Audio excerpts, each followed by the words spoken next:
Friends, welcome to our channel Telugu share knowledge government exam preparation. చూడండి friends, మనం ఈరోజు discuss చేయబోయే టాపిక్ వచ్చి రెవల్యూషన్స్. చూడండి, ఏ రెవల్యూషన్స్ ఎప్పుడు జరిగాయి, ఏ రెవల్యూషన్స్ ఎప్పుడు జరిగాయి చేయడం జరిగింది. ఓకే, ఎలాంటి ఎగ్జామ్ అయినా సరే ప్రతి వీడియో కూడా కాన్సెప్ట్ వీడియోనే మీకు దొరుకుతుంది. ఓకే ఫ్రెండ్స్, ఫస్ట్ క్వశ్చన్ శ్వేత విప్లవం లేదా క్షీర విప్లవం, వైట్ రెవల్యూషన్ దేనికి సంబంధించింది చూడండి, ఇంపార్టెంట్ క్వశ్చన్ ఇది. పాల ఉత్పత్తికి సంబంధించింది, మిల్క్ ప్రొడక్షన్స్కి. శ్వేత విప్లవం పితామహుడు ఎవరు? వర్గీస్ కురియన్. ఇంపార్టెంట్ క్వశ్చన్ ఇది.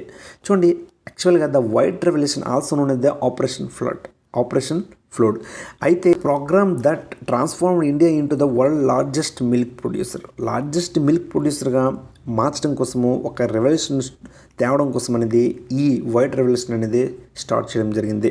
దీని పితామహుడు ఎవరంటే వర్గీస్ కురియన్. యాక్చువల్గా 1970లో దీన్ని national dairy development board NDDB దీన్ని స్టార్ట్ చేయడం అనేది జరిగింది. అయితే aim to increase milk production and rural income by empowering dairy farmers and establishing a national milk grid. Next question హరిత విప్లవం, గ్రీన్ రెవల్యూషన్ దేనికి సంబంధించింది? Very important question. ఆన్సర్ ఆహార ధాన్యాల ఉత్పత్తికి సంబంధించింది. చూడండి, హరిత విప్లవం అనే పదాన్ని మొదట ఉపయోగించిన వ్యక్తి ఎవరంటే డాక్టర్ విలియం ఎస్ గ్రాంట్. చూడండి, హరిత విప్లవ ఆద్యుడు ఎవరంటే నార్మన్ బోర్లాంగ్. అలానే భారత హరిత విప్లవం యొక్క పితామహుడు ఎవరంటే ఎంఎస్ స్వామినాథన్. అలానే చూడండి, మొదటి వరి గోధుమ పంటలతో ప్రారంభమై తర్వాత హరిత విప్లవం అనంతరం అనేక పంటలకు విస్తరింపజేశారు. యాక్చువల్గా ఈ రెవల్యూషన్ అనేది వరి గోధుమ పంటల కోసం అనేది స్టార్ట్ చేయడం జరిగింది. అయితే అలా చాలా రకాల పంటలకు దీన్ని విస్తరింపజేశారు. హరిత విప్లవం అధికంగా ప్రభావితం చేసే పంట ఏది అంటే గోధుమ. యాక్చువల్గా హరిత విప్లవం గ్రీన్ రెవల్యూషన్ సమయంలో భారత ప్రధానమంత్రి ఎవరు అంటే లాల్ బహదూర్ శాస్త్రి. చూడండి, ఇతను ఇచ్చిన నినాదం ఏంటంటే జై జవాన్ అండ్ జై కిసాన్. అలానే భారతరత్న అవార్డు అనేది ఇతనికి మరణాంతరం 2024లో ఇవ్వడం జరిగింది.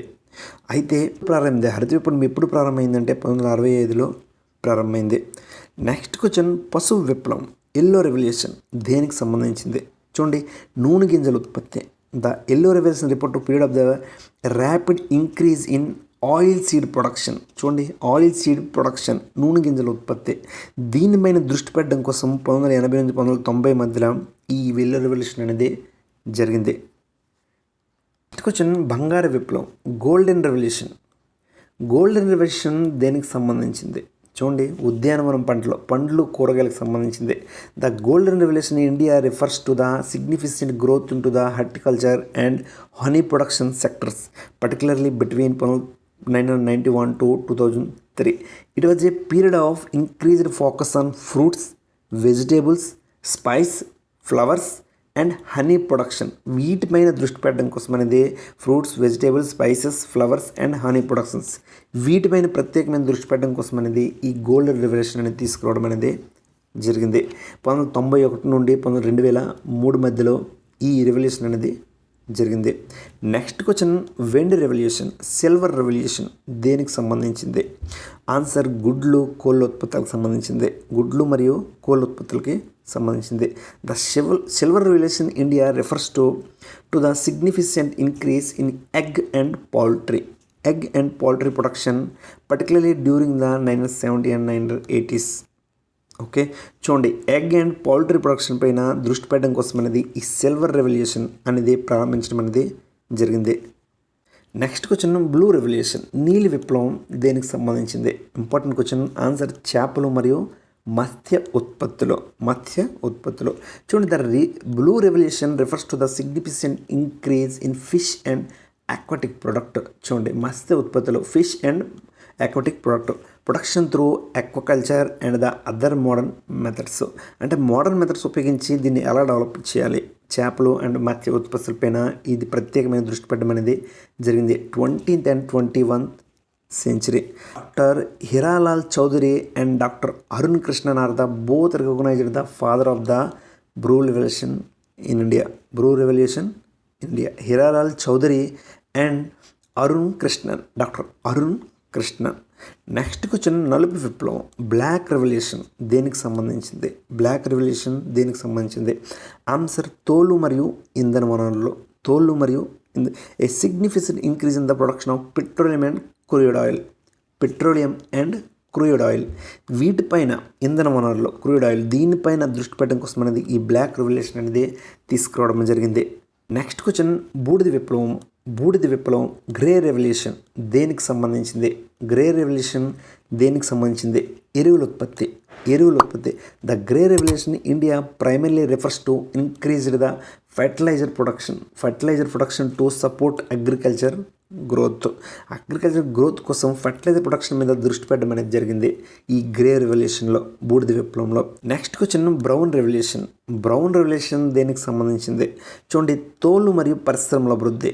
తోళ్ళు మరియు పరిశ్రమల అభివృద్ధి కోసం అనేది ఈ బ్రౌన్ రెవల్యూషన్ అనేది ప్రారంభించడం జరిగింది. The brown revolution primarily focus on promoting sustainable soil management. చూడండి, soil management, organic farming and the production of the coffee, leather and related products, particularly in tribal areas. Tribal ఏరియాలో వీటిని ఎలా develop చేయాలి అనే దాని మీద ఇది దృష్టి పెట్టడం అనేది జరిగింది. Next question red revolution. Red revolution దేనికి సంబంధించింది? చూడండి, రెడ్ రెవల్యూషన్ మాంసం అండ్ టమాటో. మాంసం and tomato. A agriculture initiative focus on increasing the production of meat and tomatoes.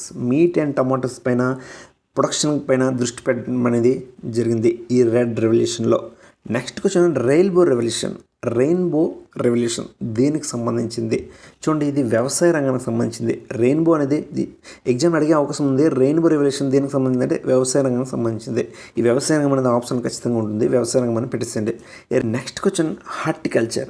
Horticulture దేనికి సంబంధించింది? హార్టికల్చర్ మొక్కల అధ్యయనానికి సంబంధించింది. హార్టికల్చర్ మొక్కల అధ్యయనానికి సంబంధించింది. అలానే ఆర్బోరికల్చర్. ఆర్బోరికల్చర్ దేనికి అధ్యయనం చేస్తుంది? దేన్ని అధ్యయనం చేస్తుంది? చెట్లు, తీగలు మరియు ఇతర శాశ్వత చెక్క మొక్కల పెంపకం. Arboriculture is the cultivation, management and study of individual trees, shrubs and the other woody plants. Okay. Next question silviculture. Important question. Silviculture దేన్ని అధ్యయనం చేస్తుంది?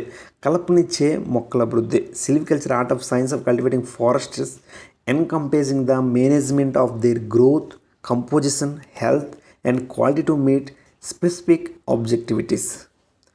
నెక్స్ట్ క్వశ్చన్ ఫ్లోరికల్చర్ దేన్ని అధ్యయనం చేస్తుంది? పూల మొక్కల పెంపకం. పూల మొక్కల పెంపకం. ఫ్లోరికల్చర్ అంటే పూల మొక్కల పెంపకం. Next question, important question, aquaculture. Aquaculture దేన్ని అధ్యయనం చేస్తుంది? ఆక్వాకల్చర్ దేన్ని అధ్యయనం చేస్తుంది? మంచినీటి చేపల పెంపకం మరియు రొయ్యల పెంపకం. చూడండి, మంచినీటి చేపల పెంపకం మరియు రొయ్యల పెంపకం. ఉప్పు నీటి చేపల కోసం మ్యారీకల్చర్ దేన్ని అధ్యయనం చేస్తుందంటే ఉప్పు నీటి చేపల కోసం పెంపకం కోసం అనేది అధ్యయనం చేస్తుంది మ్యారీకల్చర్. అలానే ఆక్వాకల్చర్ అనేది మంచినీటి చేపల కోసం, అలానే రొయ్యల కోసం అనేది అధ్యయనం చేస్తుంది. పిసికల్చర్ దేన్ని అధ్యయనం చేస్తుంది? ఇంపార్టెంట్ కొంచెం చూడండి. పిసికల్చర్ ఫిష్ ఫార్మింగ్ దీంట్లో ఉంది. ఫిషికల్చర్ ఫిష్ ఫార్మింగ్. హనీకల్చర్ లేదా ఎపికల్చర్ దేన్ని అధ్యయనం చేస్తుంది? Very important question. ఎపికల్చర్ అనేది ఖచ్చితంగా ఎగ్జామ్లో అడగడం జరుగుతుంటుంది. తేనెటీగల పెంపకం. ఎపికల్చర్ అనేది తేనెటీగల పెంపకంకి సంబంధించింది. అలానే వర్మికల్చర్ కూడా ఇంపార్టెంట్నే. వర్మికల్చర్ దేన్ని అధ్యయనం చేస్తుందంటే వానపాములు ఉపయోగించి ఎరువు తయారు చేయడం. వర్మికల్చర్ అంటే వానపాములు ఉపయోగించి ఎరువు తయారు చేయడం. చూడండి, వర్మికల్చర్ is the process of the cultivating earthworms often for the purpose of composing organic waste. Next question sericulture దేన్ని అధ్యయనం చేస్తుంది? అంటే ఇంపార్టెంట్ క్వశ్చన్, పట్టుపురుగుల పెంపకం. సెరికల్చర్ అంటే పట్టుపురుగుల పెంపకాన్ని అధ్యయనం కోసం తెలియజేస్తుంది. The process of farming silk worms to produce silk. Sericulture. Okay friends, కుదిరితే వీడియోని మళ్ళీ ఒకసారి ఎగ్జామ్కి వెళ్ళే ముందు రివిజన్ చేసుకోండి. ఓకే, ఎగ్జామ్ మీకు మేబీ హెల్ప్ అవ్వచ్చు. ఓకే ఫ్రెండ్స్, నెక్స్ట్ వీడియోలో మళ్ళీ కలుసుకుందాం.